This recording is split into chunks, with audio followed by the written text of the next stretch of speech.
Kryetari i Partisë Demokratike Sali Berisha deklaroi se procesi zgjedhor po zhvillohet në një vëzhgim të rreptë ndërkombëtar dhe kombëtar dhe paralajmëron se kushdo që shkel ligjin do të mbajë përgjegjësi të plotë. Çdo gjë ka një vëzhgim ndërkombëtar shumë serioz dhe vëzhgim kombëtar po kaq serioz dhe secili që merr përsipër të shkel ligjin në këtë proces do bëhet përgjegjës në mënyrë absolute. Një gjë mund të them që sot sovrani jep një verdikt historik. Së fundmi edhe njerë thirrja ime është për çdo shqiptar.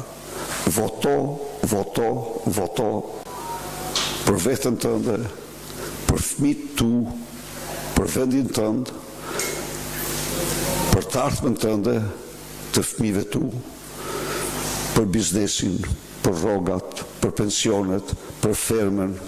Pra, është një votim më shumë se kurrë për interesat më të rëndësishme të çdo qytetari. Berisha tha se kjo e diel është një moment historik ku sovrani do të japë një verdikt të rëndësishëm për të ardhmen.